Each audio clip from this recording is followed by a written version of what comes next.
Scorpio Sky, Christopher Daniels, Frankie Zay, collectively known as SoCal Uncensored or STU! This is Catch, Hook, and Shoot, the worst podcast I've ever been on. Word.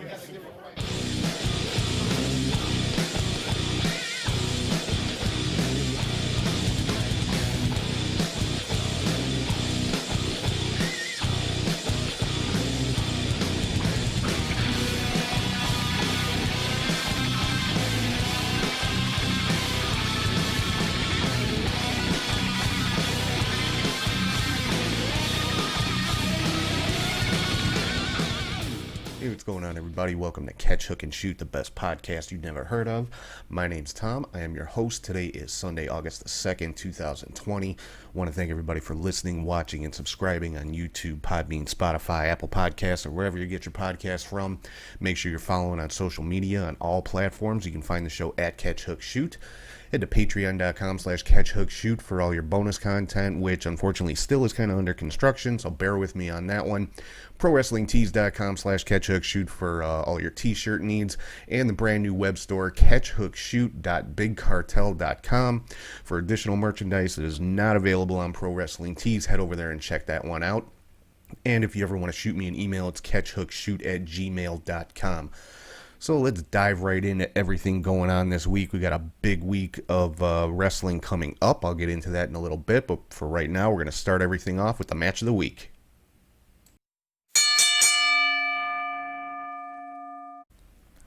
So this week's match of the week comes from NXT this past Wednesday, and it was a match between Johnny Gargano and Roderick Strong.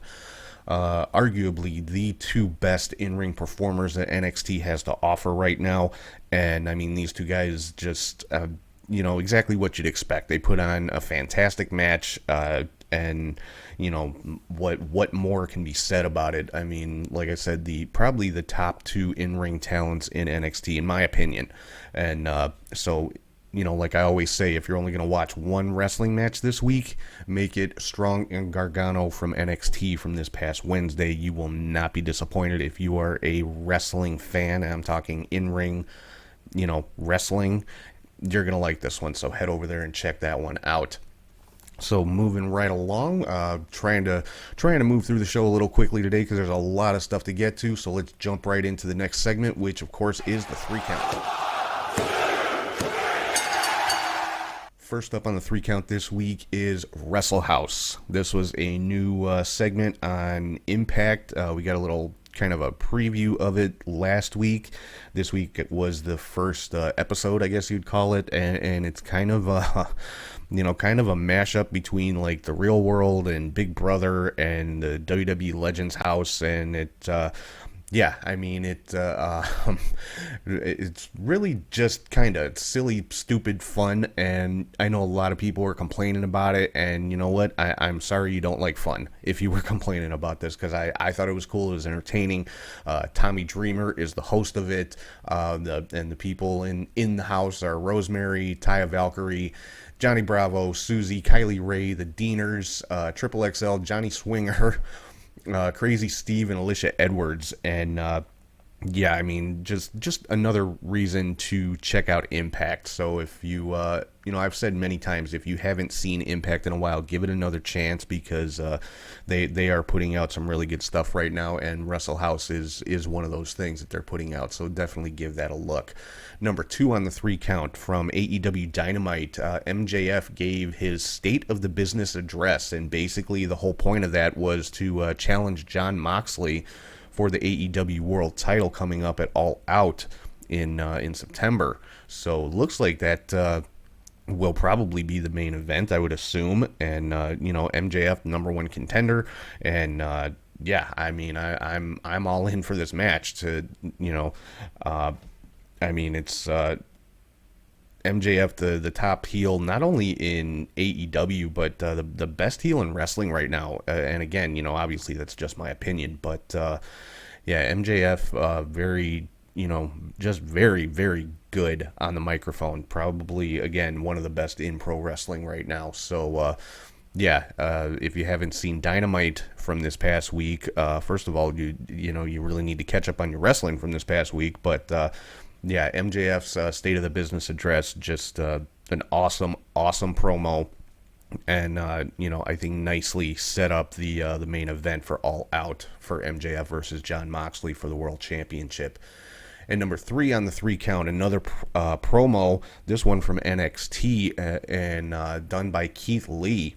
And again, an amazing promo from Keith Lee, talking about Karrion Kross and what he did to Dominik Dijakovic last week.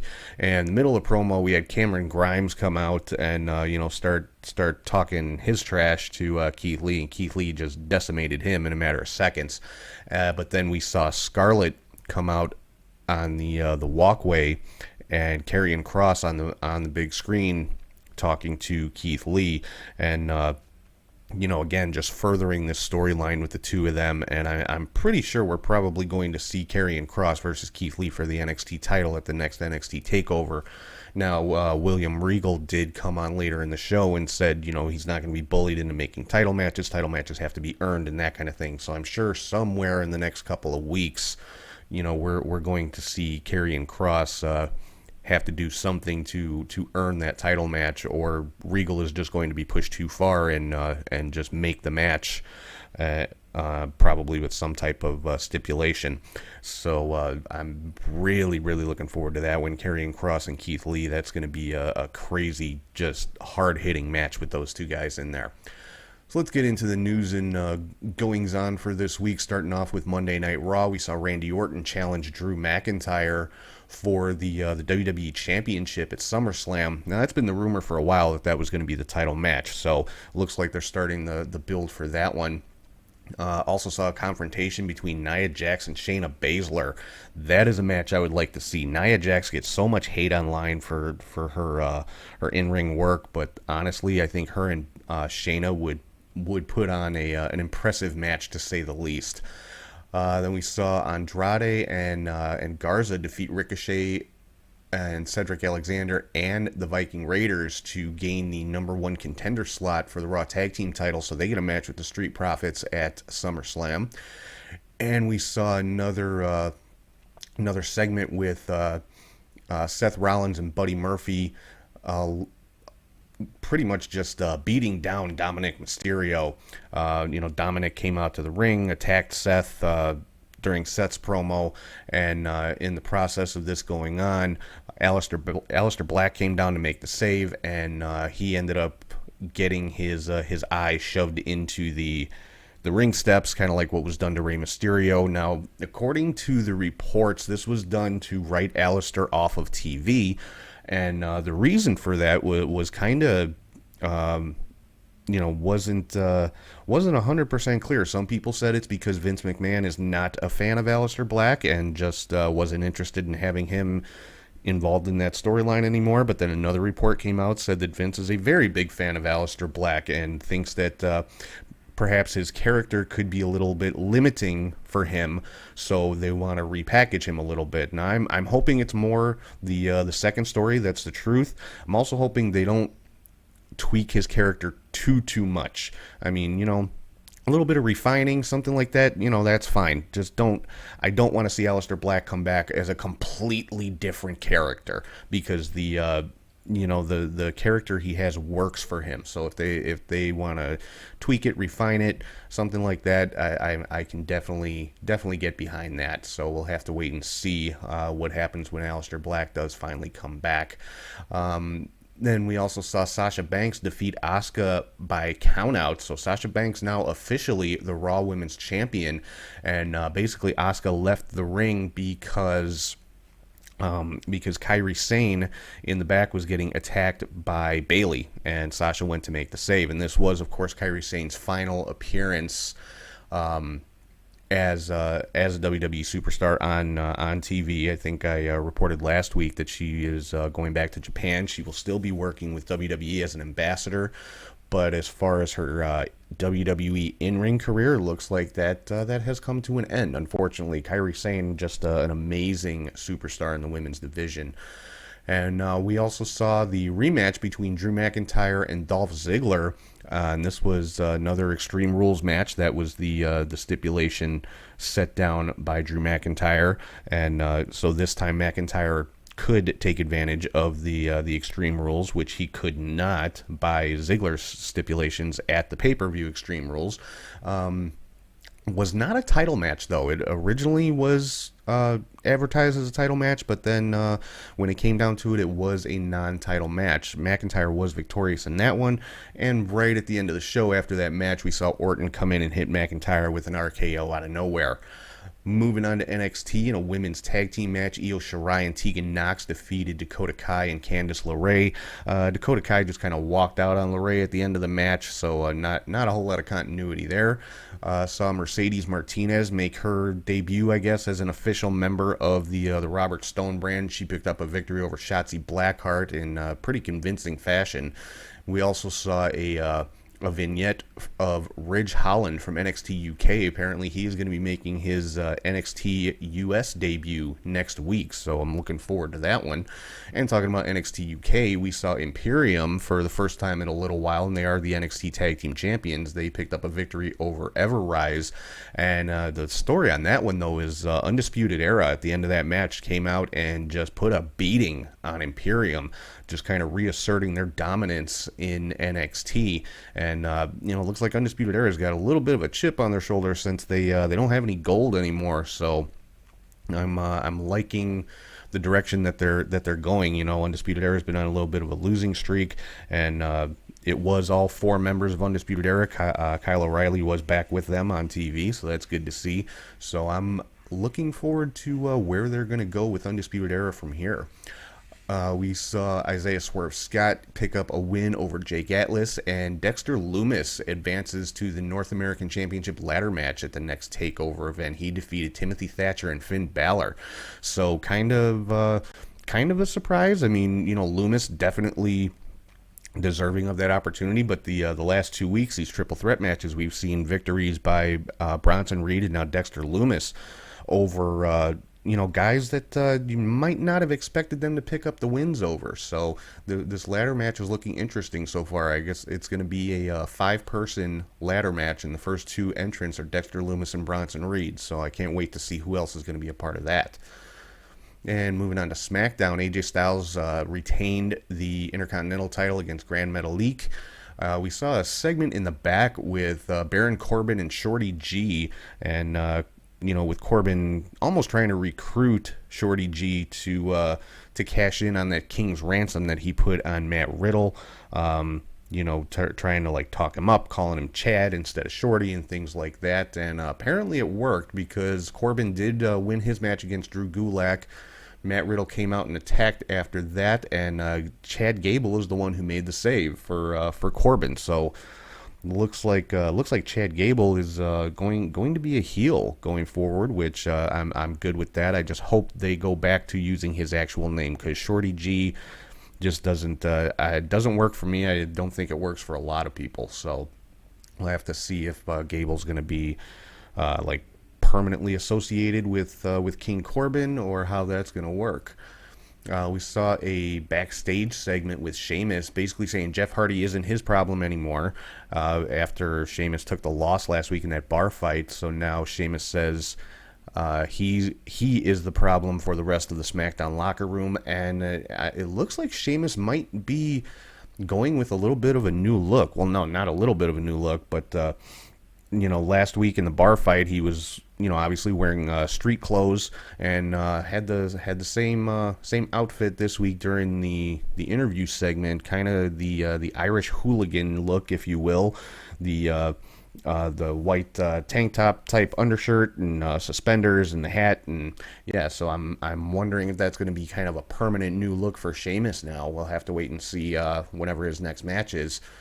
Naomi finally picked up a victory over Lacey Evans, so I know that will make a lot of people happy, because Naomi, I'm sure everybody's seen by now the kind of movement that started online. Naomi deserves better, and I would tend to agree. Naomi in the women's division, probably the best pure athlete that they have in the women's division in WWE. Excuse me. And so, it's good to see her back on TV and in the mix. Hopefully we'll see her somewhere in the title picture sometime soon.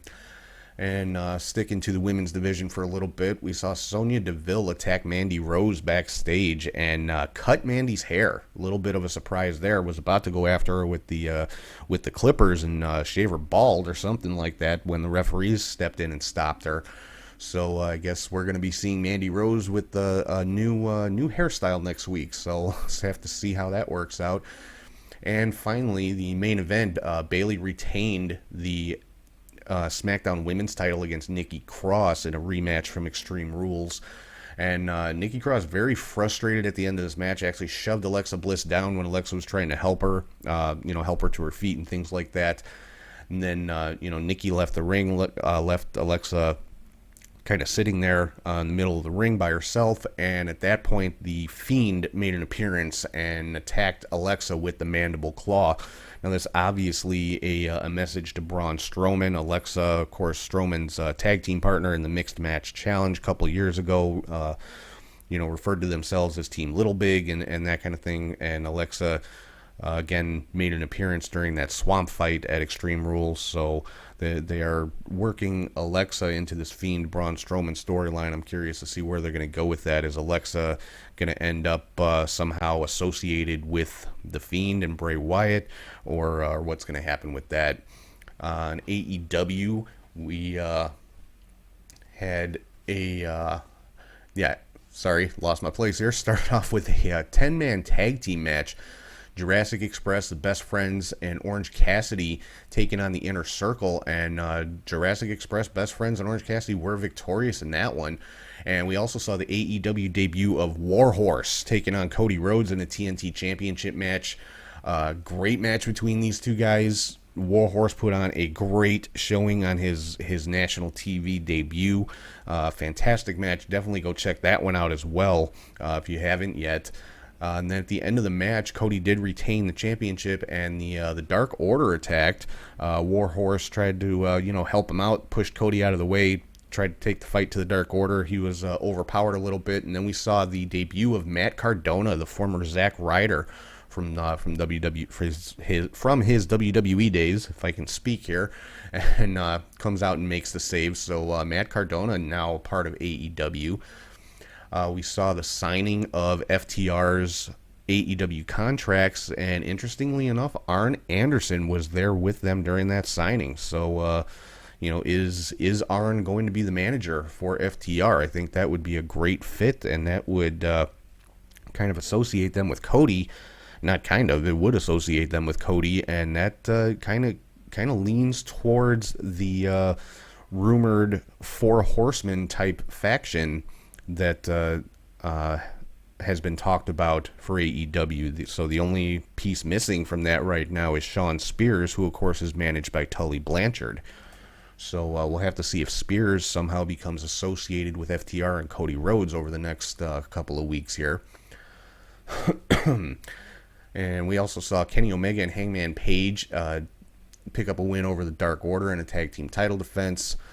And the Creepers, of course, from the Dark Order made their presence known and attacked the Elite after the match. And FTR came out to make the save, interestingly enough. Saw a really good women's match between AEW Women's World Champion Hikaru Shida and Diamante. Shida did pick up the victory in that one. The more information was given about the Deadly Draw tournament for the women that is going to be coming up. It's actually going to be starting on AEW Dark this week, from what they were saying, and it is very similar to the Lethal Lottery for those of you that remember from the WCW days. But in this case, each woman in the tournament chooses a colored look like a poker chip out of a container, and whoever matches that color, that's your partner. And we found out the first team is Nyla Rose is going to be teaming with Ariane, the former Cameron from WWE, made her first appearance this week. So, a lot of people kind of rolled their eyes at that, and to took issue with it. I mean, I don't really see the problem. You know, was she the greatest in-ring competitor WWE had in their women's division? No, but she's also been away from the business for a couple of years. You don't know how much training she's done in that time. She could be, you know, absolutely fantastic in the ring by now, and you know, I'm willing to give her that chance. I'm not going to just say, oh God, why her, like so many people did. You know, it's good to see her back on TV. It's good to see so many wrestlers getting opportunities that you know, that AEW can give to them. So I'm all for it. I can't wait to see what she can do in the ring now. I already talked about MJF challenging Moxley for All Out. And then we saw a tag team match for the main event. Jon Moxley and Darby Allin teaming up to take on Cage and Ricky Starks. And again, another really good tag team match. Moxley and Darby Allin did pick up the victory when Darby hit Starks in the back with his thumbtack skateboard, and that was just a nasty spot. You know, I mean, we've seen Darby Allin come off the top rope with that thumbtack skateboard before, and just kind of plant it in the person's back. And usually he just kind of, you know, jumps with the board, stomps it into their back, and, you know, it's kind of just like a double stomp, basically.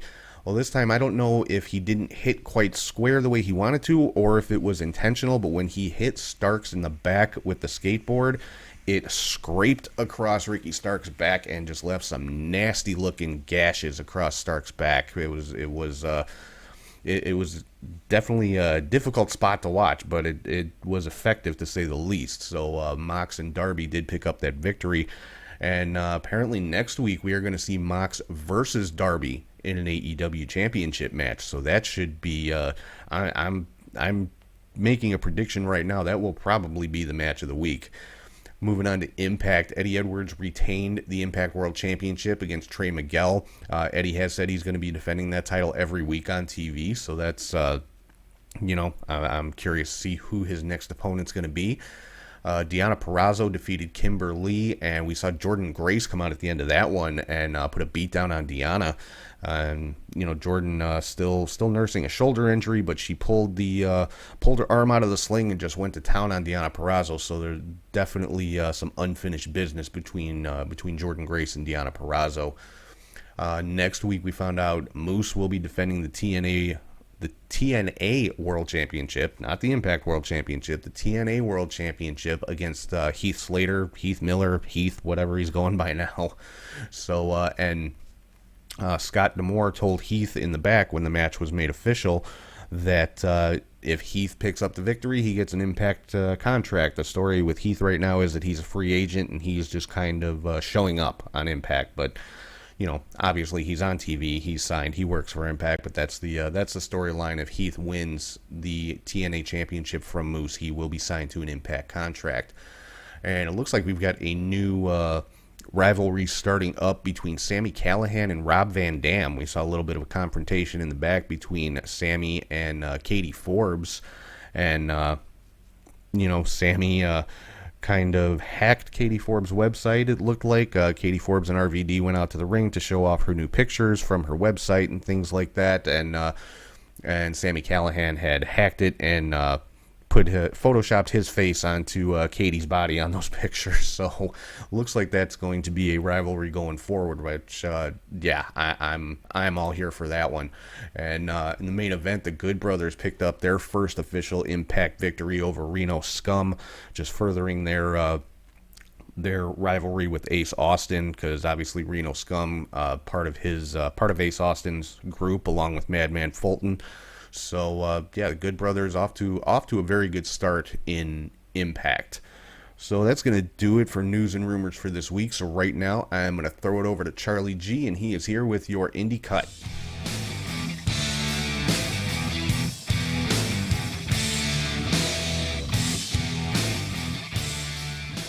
Thank you, Tom, and hey to wrestling friends. I am Charlie G with your Indie Cut. There was quite a lot of wrestling action this week and some news, so let's begin with July 24th and Wrestle Rampage Re-Emerging 2020 from Adelaide, South Australia. So nice to see Australia back on the map. with the Renegades of Greg Graham and Will Gibson defeating Corndog and Tommy Knight. In their WR Australian National Title Hardcore match, champion Rat Daddy defeated Havoc. Back in the States, Titan Championship Wrestling Goddesses of War in Ocean Gate, New Jersey. Holiday defeated Gabby Ortiz. In their Goddess #1 contendership match, Christina Marie defeated Korean Mink. And in the Goddesses title match, champion Notorious Mimi defeated Vicious Vicky. Then we go to Pro Wrestling All-Stars of Detroit, Reset the System in Melvindale, Michigan, with Percy Drews and Peter B. Beautiful defeating Frank Isaac Anderson and Shaggy. And their Cruiser Core title three-way vacant match, Tanner Nix defeated Caleb Stills and Mysterious Movado to become the champion. For their vacant junior heavyweight title, four-way elimination match, Jay Maynard defeated Daniel Wolf, Joseph Schwartz, and TJ Meyer to become the champion. For the vacant tag team titles, Percy Drews and Peter B. Beautiful defeated the Grey Wolves of Jarvis Gray and Jimmy Gray.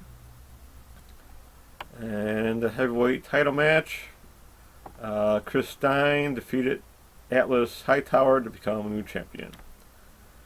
For Pro South Wrestling in Piedmont, Alabama, their New Era title match of Ricky Cagle, champion, defeated Scott Patterson. Then in the All Out title match, champion Damian Seratone defeated William Huckabee. In Body Progressive Wrestling, Sparta in Oklahoma City, Oklahoma. For their Oklahoma title match, Derek James defeated champion Alex Royal to become the champion. And their tag team Tornado Rules match, Mike Starr and Sam Stackhouse defeated champions Kilbane and Thrash to become new champions. In their Lionheart title Three Stages of Hell match, Ethan Cole defeated champion Tommy Dean to become new champion as well. July 25th, Wrestling for a Cause, Freedom Rings Rumble Show 2020 in Wagner, Oklahoma. Tag team title 2-on-1 handicap match, Brawler Morrison and Thrash defeated champion Tommy Dean to become the champions. And their Hometown Heroes title match, John Cross defeated champion Luke Langley to become the champion. In the Freedom Rings Rumble match, Tim Rockwell won. And then he went on for the Hometown Heroes title match to defeat champion John Cross to become champion there as well. There was a Titan Championship Wrestling Rise of the Titans show in Ocean Gate, New Jersey. Then still in New Jersey for Synergy Pro Wrestling Garden State Invitational in Hillsborough Township, New Jersey on Fight TV. For the Garden Tournament first round matches, KTB defeated Simon Grimm, Tony Deppen defeated Gregory Iron, Jordan Oliver defeated Myron Reed, Anthony Green defeated Gary J. For their Synergy Cruiserweight Crown title, for the vacant crown, TJ Crawford defeated Ellis Taylor and Casey Cattell to become new Cruiserweight crown wearer. In the Garden State semifinals, it was Tony Deppen defeating KTB. Jordan Oliver defeated Anthony Green. For the Synergy title, their champion Frightmare defeated Deshaun Pratt. And in the tournament final match, Tony Deppen defeated Jordan Oliver with his Yes Lock. His version of the Yes Lock, my bad. Then to Metroplex Wrestling, Fight, Win, Survive Day 1 in Bedford, Texas.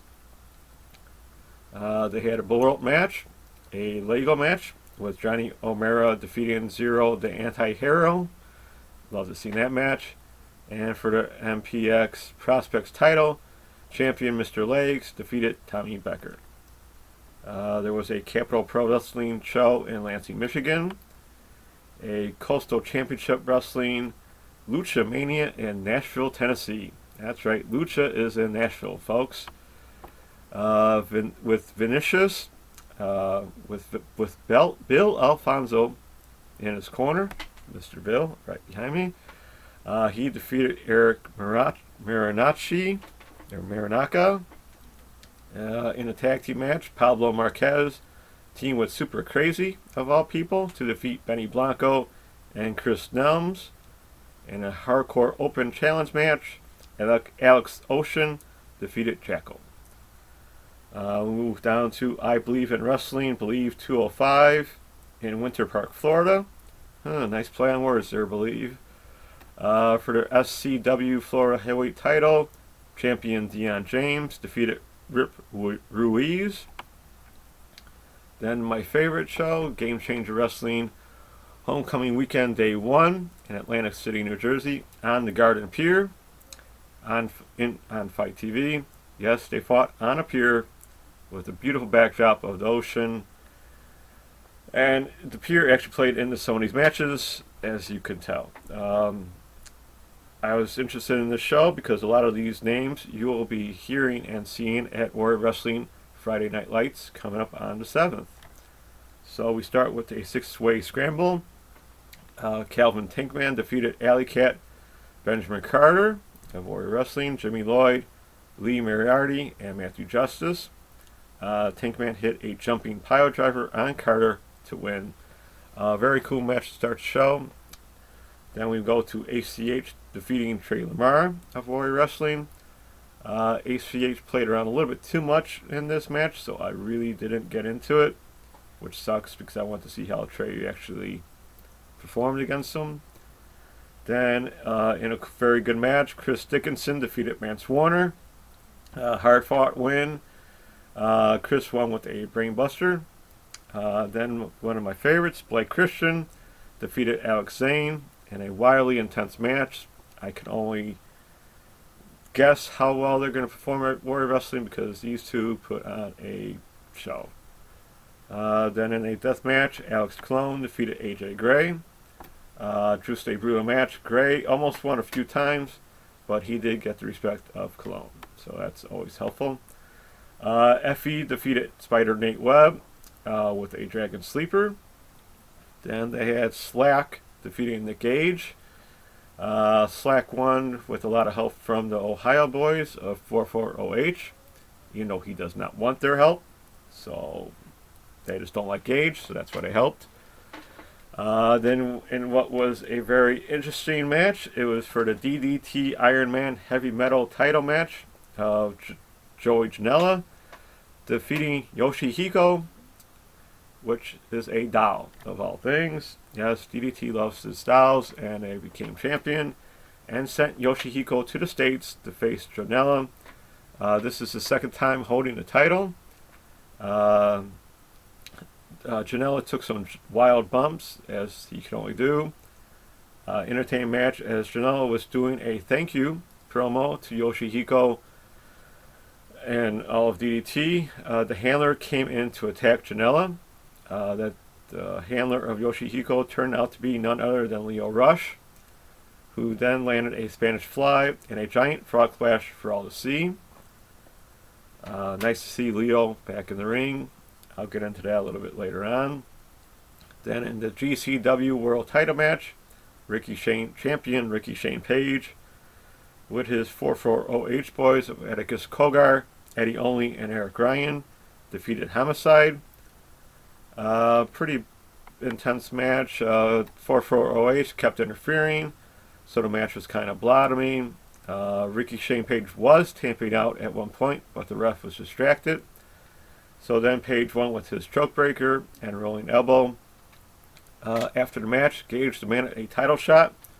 So Page said yes, only for it to be Gage's career for his title shot with Gage's crew versus Page's crew.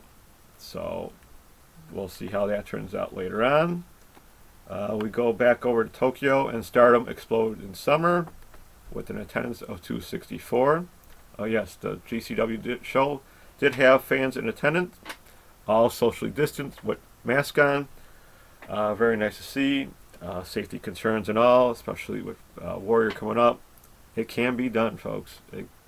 Wear your mask if you can, please.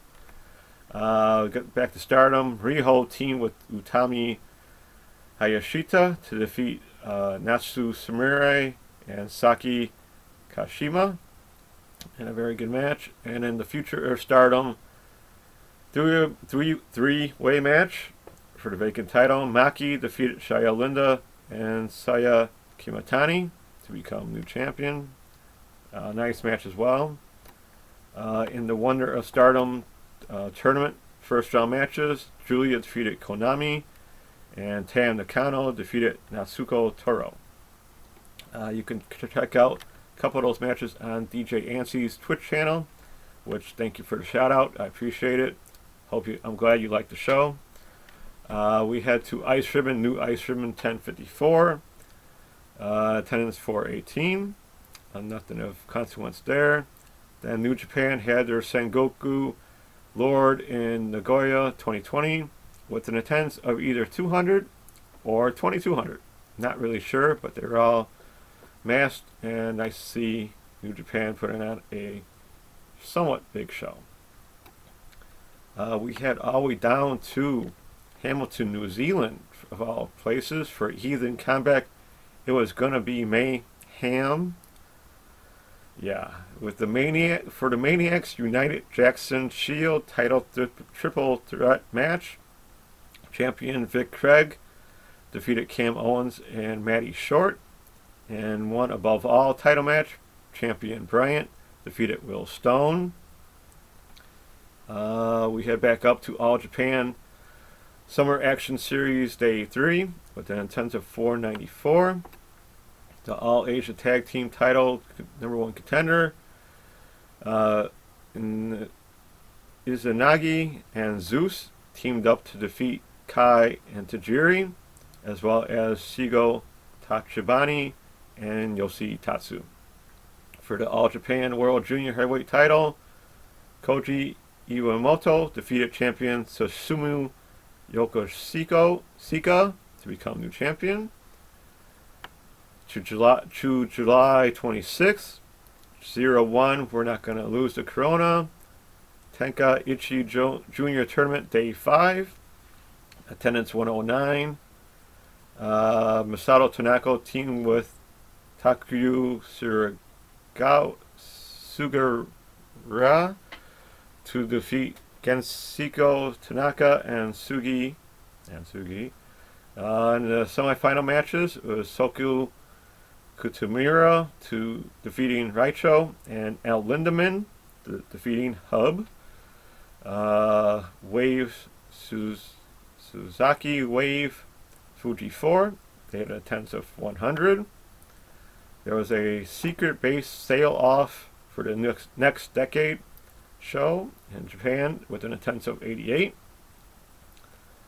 Seedling Yoshiko Produce, attendance 125, where Aja Kong teamed with Asuka and Saki Aki to defeat Amy Sasumura, Hirio Matsumoto, and Yoshigo.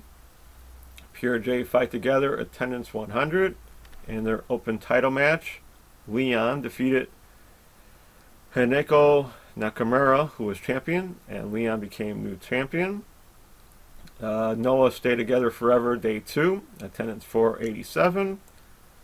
In their junior heavyweight tag title match, Hayata and Yoshinara Ogawa, who are champions, defeated Daisuke Harada and Tozetsu Taratsuke. Yeah, I got that one right. And the junior heavyweight title match, Kotaro Suzuki, who's champion, defeated Yohei. Sorry, Yohei. Go to Dove Pro Basra Day 2, attendance 130. In their Heaven Summit Itadaki semifinal matches, Naki Hanazaki defeated Takumi Tsukamoto.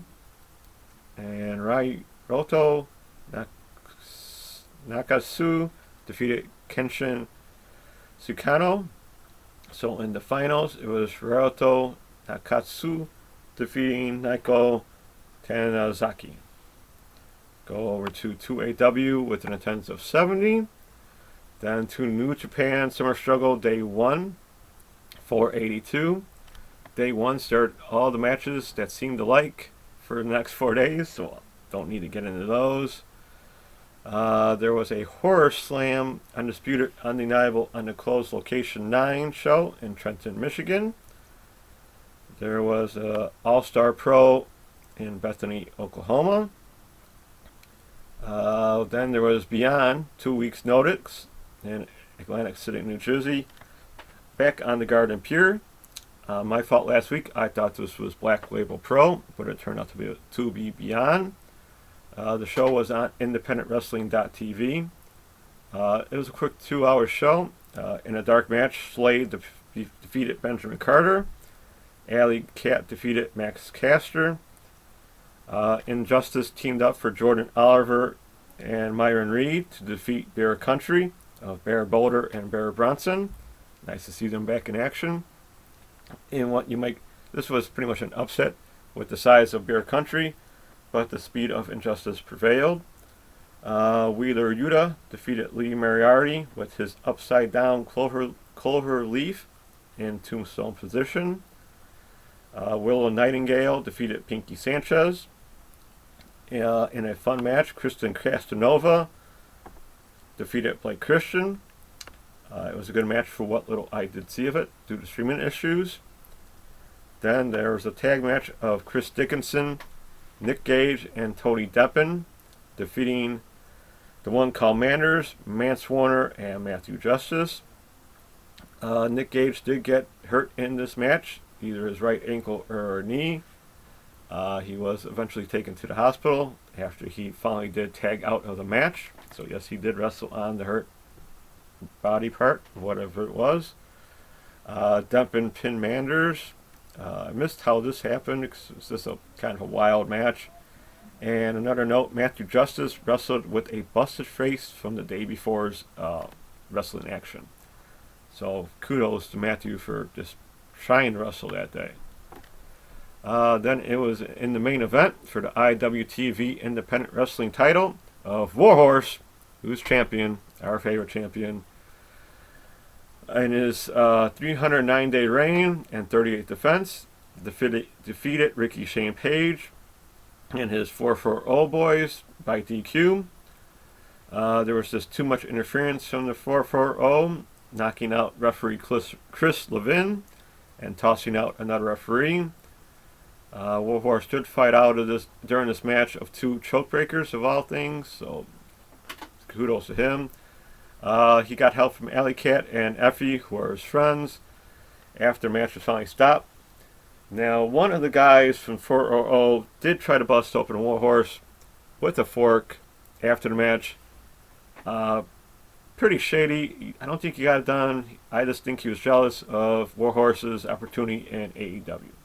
So I'm glad he was not busted open. Then to GCW Homecoming Day number 2.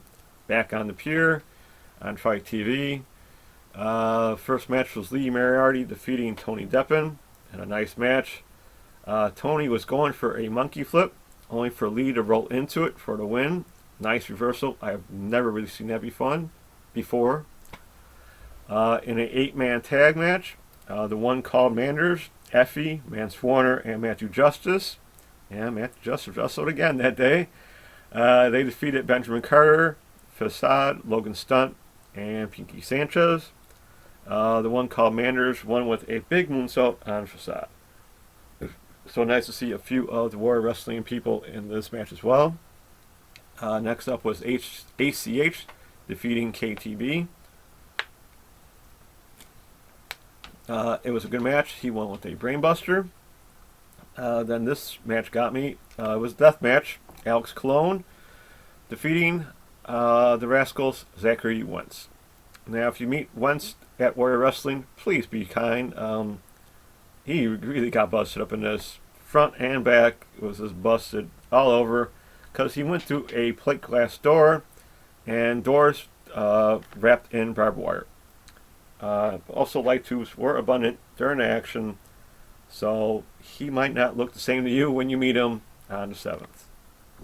And then in one of my favorite matches, six-way scramble, of course, Blake Christian defeated Alex Zane, Jimmy Lloyd, Jordan Oliver, and Myron Reed, and Trey Lamar. So, 3 of the guys we'll see at Warrior were in this match. This was wild, flying all over the place. Blake hit his Aaliyah on Oliver for the win. I can only imagine how we're going to call it, but we will do our best. There was Chris Dickinson defeating Calvin Tankman in a good Hoss match, missed ending due to streaming problems. Then Joey Janela took on Leo Rush quickly the next day in what was said to be Leo's last match in wrestling. We'll see about that, obviously, because this is wrestling. Early on, Leo landed a frog splash through the door on Joey, over the door onto Joey. A lot of doors involved in this match. The match went outside, and Joey did an elbow drop on Leo from a pillar, of all things. I'm not sure how high this was, but about the size of a roof. He landed through Leo onto 4 doors, which hopefully protected him some. Joey won with a low super kick to the head, and a very good match. At the end, Joey and Leo thanked the crowd and each other. A very heartfelt speech. Leo didn't say retirement, but he has other things going on, and I hope he does well in his future endeavors, you might say. Then in the main event, which I really did not know if it was going to take place or not, Slack took on the 440H boys of Atticus Kogar, Eddie Only, Eric Ryan, Gregory Iron, and Ricky Shane Page. This match took place because after the fact they threw out Alley Cat and Nate Webb, who was supposed to have a match, but it was getting dark. So Slack took on all 4 of the guys for most of the match, but he got help from AJ Gray, Alex Colon, and then at the end, Nick Gage, of all things, came from his hospital room limping to get the pin on Eddie Only, I believe, to get his title shot. Not sure when that will take place, but I will let you guys know. Then we move to July 27th and Suplex Pro Wrestling. Suplex Exhibition 3, the Tyler Gunn Appreciation Night from Newcastle, South Wales, of all places. This is on YouTube, so go check it out if you can. That's Suplex Pro Wrestling. They had a junior heavyweight title match with champion JB Hazard defeating Craven and Tyler Gunn, who then went quickly into an I Quit match where JB Hazard defeated Matthias Clock. New Japan had their Day 2 match show with attendance of 482. July 28th, Tokyo Pro Summer continued with an attendance of 110, where the Up girls finally tagged in there as a threesome with Akari Noah, Miyu Watanabe, and Raku defeating the Magical Sugar Rabbits of Mizuki and Yuka Sakazaki, teaming with Suzumi in a very nice match. You catch that on DJ's show. Then we head all the way back down to Ohio Valley Wrestling, of all places, for their TV number 1094 in Jeffersonville, Indiana. Big Zoe and Cash Flow defeated AJ Daniels and Damone Salavino. In the OVW Rush title, Corey Storm defeated champion Nick Dimes by DQ. So no title change there.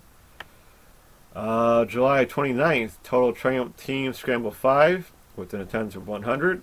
The Strong Hearts of L. Lindemann and T-Hawk defeated Ikoru Takazawa and Fuminaro Nari Abe.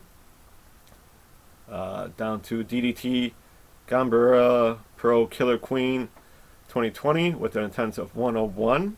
They had to get one more person in there.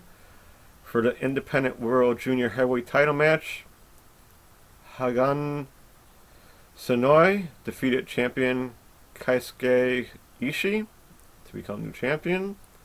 New Japan Day 3, Summer Struggle with an attendance of 599, so they got a little bit more people in there.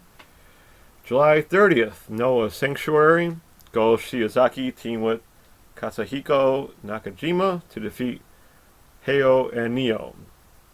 And then the Kushi Pro 12th Anniversary Show on YouTube, so you can check it out if you want. They had a tag team three-way match, a pro title match, with Genki defeating champion Yushi Hino to become new champion. July 31st, DDT Beer Garden like Pro Wrestling 2020 Day 1 with an attendance of 192. Later that day, they had Beer Garden Day 2, attendance of 175. There was a 5-way loser punishment match. I won't get into that because I hope to see it on DJ Anshi's Twitch stream, so you can watch for yourself. Then Noah had a show of Congo Produce Diamond 2. New Japan had Summer Struggle Day 4, 480 with a attendance of 482. The main event was finally different, with Minoru Suzuki defeating Yuji Nagata. Then the IW back in the States, IWA Mid-South King of the Death Matches Day 1 in Connersville, Indiana. The IWA Mid-South Heavyweight title, Jake Chris defeated champion Ace Perry and Kevin Giza to become new champion. The rest of the show was just madness, so check it out at your leisure. Then to earlier today, Ice Ribbon, new Ice Ribbon 1055 with an attendance of 50. Oh, 50, that's not good. Wrestling in Japan had a freelance show for Keiki no Fuchiyoshi with an attendance of 119. DDT had their Day 3 Beer Garden show with a 3-way crocodile death match and a rock and roll death match, 4-way match. So who knows how that match went.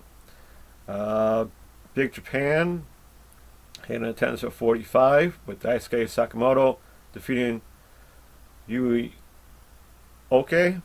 And then they had another show with an attendance of 81 for the Big Japan Junior Heavyweight title Next Challenger tournament. Shinobi defeated Fuminaro Abe, and Kazuki Hashimoto defeated Kaji Tomato. Then finally, in some wrestling news, earlier this year, DDT Pro's parent company Cyber Agent purchased Pro Wrestling Noah. The move put these two promotions and Tokiyoshi Pro and Gon Pro in the digital advertising company's portfolio. The 4 brands will remain distinct, but will now all operate as one promotion called Cyberfight. The reason for the merging, as Cyberfight streamlined costs in the wake of COVID-19. Cyberfight takes effect September 1st. So we will see how that changes things. Then some independent news.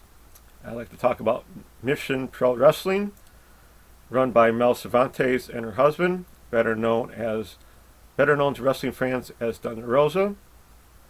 And it is an all-woman promotion with just about all the staff as women as well. They have set up their second show set for pay-per-view, Hell Hath No Fury, for September 18th, 2020 in Buda, Texas, on the Title Match Wrestling Network. Thunder Rosa will actually defend her NWA World Women's Championship against Lindsay Snow. Other talents set to perform are Alex Garcia, Avery Taylor, Big Swole of AEW, La Rosa Negra, Maddie Winkowski, Baby D, Holodead, Sky Blue, Jenna Van Muscles, Roxy, Rachel Rose, Lizzie Thorne, Alabama, the Insidious One, Alejandra the Lion, Vert Vixen, Elena Black, alright Elena, Promise Braxton, and Jenna Lynn. So I will check it out if I can, and hope you can too, to help support an all-women's promotion here in the States, run by Class Act and Thunder Rosa. Finally, when did Smackdown turn to Saturday Night Main Event? With the promo starting off the show, I thought it was a nice touch. See how long that can last. I would promote GCW Keep in Touch on August 2nd. Some more Warrior Wrestling fans might catch some of these names with the scramble of Alex Zane, Jordan Oliver, Ace Austin, Jimmy Lloyd, Shane Mercer, and Isaiah Velasquez.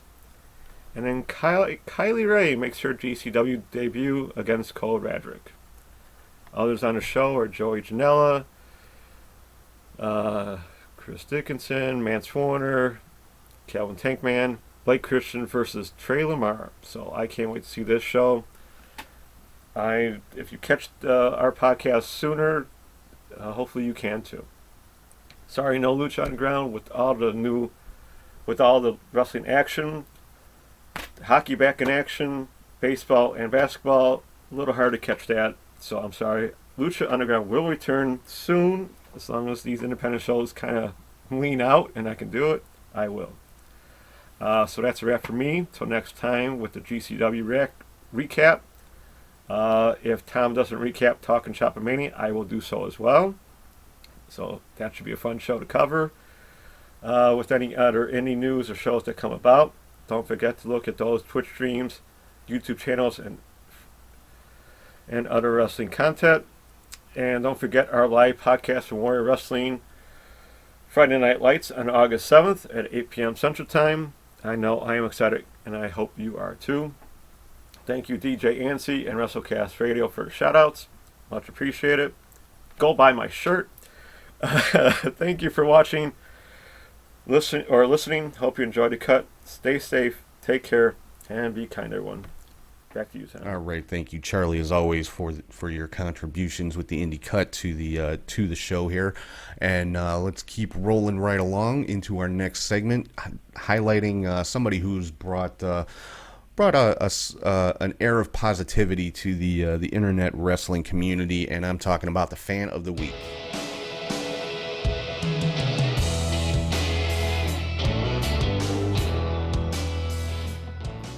So the Fan of the Week this week is Ashley Rose Nova.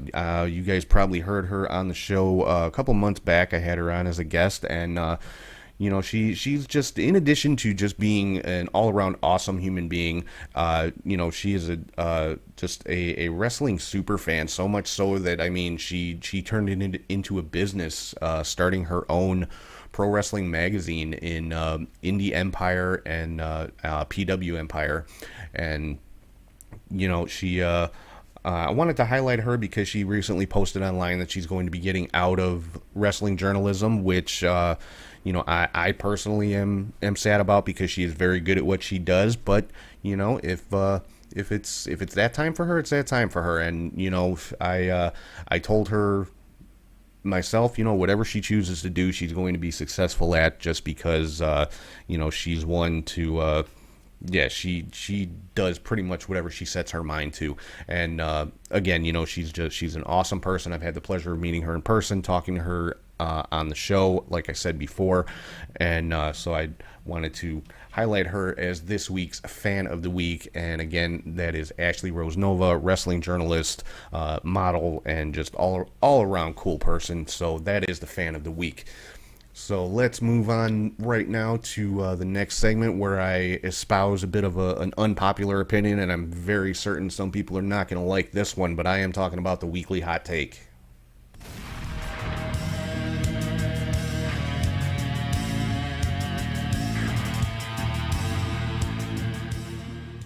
This week's weekly hot take is this: WWE needs Roman Reigns, John Cena, and Brock Lesnar back on TV. Because they, like it or not, like them or not, those three guys, they bring in the casual fans. I honestly think that is why WWE's ratings have been dipping as low as they have lately, because they're not getting those casual fans. They're the people who only watch for certain wrestlers. And Roman, Cena, and Lesnar are the ones that bring them in. They're the ones that have that I guess household name recognition. Like, pretty much everybody knows who Brock Lesnar is, knows who John Cena is, especially because the guy is everywhere, and Roman Reigns is getting to that level as well. So that is my opinion as to why their ratings have dipped as low as they have, because they don't have those three top names that bring in that casual fan who maybe doesn't watch wrestling every single week, but will watch if John Cena's on TV or if Brock Lesnar's on TV. So that is my hot take. WWE needs Roman Reigns, John Cena, and Brock Lesnar back on television. So normally this next segment would have been before the hot take, but I wanted to save it for last here because it goes right along with the what I've got coming up at the end of the show. This is where I get to play kind of armchair promoter and have a little bit of fun. I'm talking about the fantasy booker.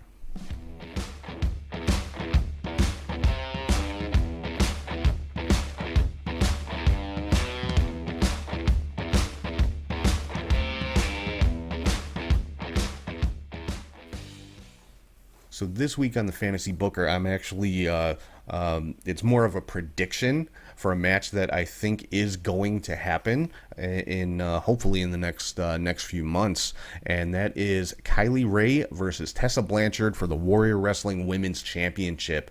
Now, Kylie Rae is going to be wrestling Ray Lynn at Warrior Wrestling Friday Night Lights coming up this Friday, and I'll get into that card in a little bit here, but that match is for the number one contendership for the Warrior Wrestling Women's title, which is currently held by Tessa Blanchard. So I'm basically predicting that Kylie's probably going to win that match, and it will be Kylie and Tessa for the Warrior Wrestling Women's Championship, which is a match I cannot wait to see. And because it is Warrior Wrestling, I will be there. I will be doing the live broadcast, the live play-by-play. It's a match I cannot wait to call in person. So that is my fantasy booker for this week. Kylie Rae versus Tessa Blanchard for the Warrior Wrestling Women's Championship.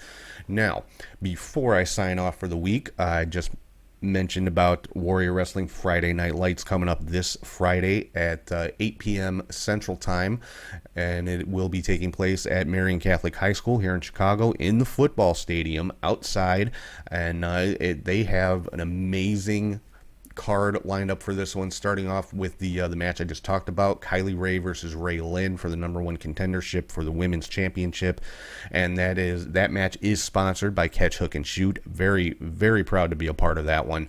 And then we are going to see Brian Cage taking on Jeff Cobb. That is going to be a confrontation that I'm going to enjoy. We have the Rascals taking on Zane, Carter, and Christian. That is going to be an insane match. That one is going to be hard to keep up with, but I will do my best. Then Brian Pillman will be defending the Warrior Wrestling Championship against the Ego, Robert Anthony. Of course, in Anthony's corner, as always, unfortunately, will be Frank the Clown. So hopefully Pillman can, do something to counteract Frank so he can retain the Warrior Wrestling Championship. And then we have Jake Something taking on Joey Janela.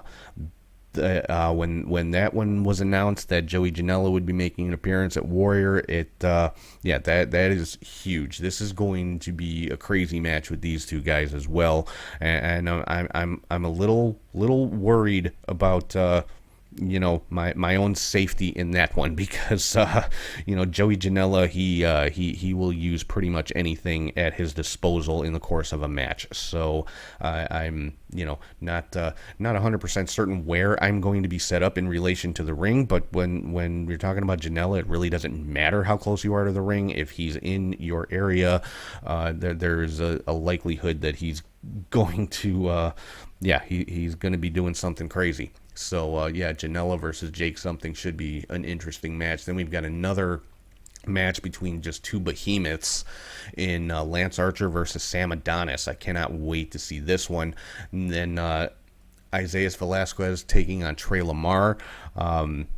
If you guys heard me talking to Steve Tortorello, the promoter for Warrior, last week, like I said, I'm not familiar with these two guys, but my rule is if they're wrestling at Warrior, they've got to be good. So I'm very curious to see this match with these two guys. And then finally, we have what they're calling the Spartan Stadium Stampede Scramble, which I have no clue what it is. Don't know what the rules are. Don't know how you win, but there's 10 people involved in it. Warhorse, Dan the Dad, Beastman, Matt Nix, Nacho Clown, Cypher, Gabaldi, the Cornbelt Cowboy, Elena Black, and Davey Bang. I don't know what to make of this one. Again, I'm a little fearful for my own safety in this one, depending on how close I am to it.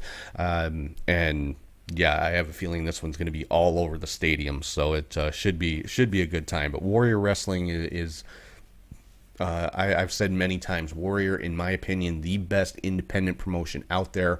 And yes, I'm biased. It's what I consider my home promotion here in the Chicago area. But it's always a great time. They always put on a fantastic show. They get top level talent from all over the world, and this show is going to be no different. It's going to be amazing. Like I said, Marian Catholic High School in Chicago Heights. The Fan Fest starts at 6 p.m. for fans to come out and meet the wrestlers, socially distanced, of course, but you can still get autographs, pictures, and things like that.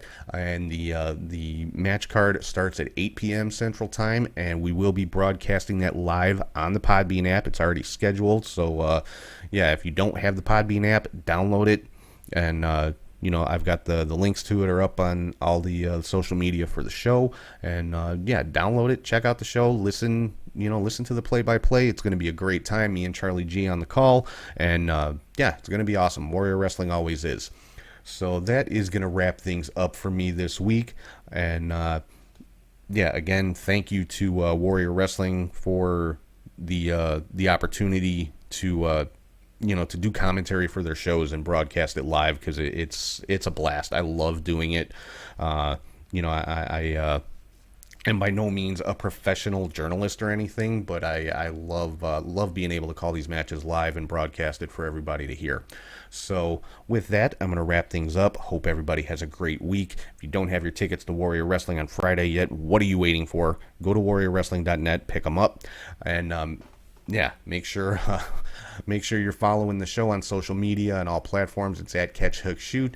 Thank you to everybody for listening, watching, and subscribing on YouTube, Podbean, Spotify, and all the podcasting platforms.